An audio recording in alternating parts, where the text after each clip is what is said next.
ഇന്നായിരുന്നു നമ്മളെ ബ്രൈഡും ഗ്രൂമിന്റെ വീട്ടിൽ വന്ന ദിവസം.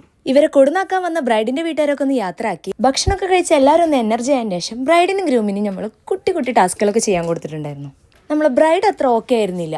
പുതിയ ആൾക്കാരും അന്തരീക്ഷവും പിന്നെ ആളുടെ വീട്ടിൽ നിന്ന് വന്ന വിഷമവും പിന്നെ കല്യാണത്തിന്റെ ക്ഷീണവും ഒക്കെ കൂടി ആള് മൈൻഡ് ഔട്ട് ആയിരുന്നു. ഞങ്ങൾ പരമാവധി ഓക്കെ ആക്കാൻ ശ്രമിച്ചെങ്കിലും ഒരു സ്ഥലത്ത് നിന്ന് മറ്റൊരു സ്ഥലത്തേക്ക് പറിച്ചു നട്ടതല്ലേ, അപ്പൊ പുതിയ സ്ഥലമായിട്ട് പൊരുത്തപ്പെടാൻ കുറച്ച് സമയം എടുക്കും. ഐദിനെ കാണാണ്ട് നോക്കിയപ്പോ ഐദി അപ്പുറത്ത് നല്ല ഡാൻസിലായിരുന്നു.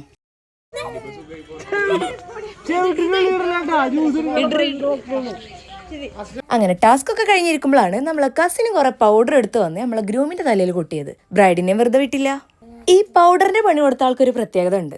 അവൾ ആർക്കൊക്കെ എപ്പോഴൊക്കെ പണി കൊടുത്താലും കൊടുത്തത് അതിന്റെ പലിശയും ചേർത്ത് ബൂമറേഖ പോലെ അപ്പൊ തന്നെ തിരിച്ചു കിട്ടാറുണ്ട്.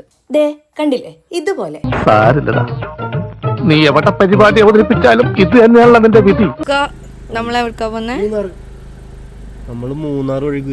അതെ ഗൈസ്, മൂന്നാർ വഴിയല്ലെങ്കിലും ഞങ്ങൾ ഗുരുവായൂർ പോയി. ബ്രൈഡിനെയും ഗ്രൂമിനെയും കൂട്ടി 4 വണ്ടി ആൾക്കാരാണ് ഗുരുവായൂർ ജ്യൂസ് കുടിക്കാൻ പുലർച്ചെ 3 മണിയാകുമ്പോ പോയത്.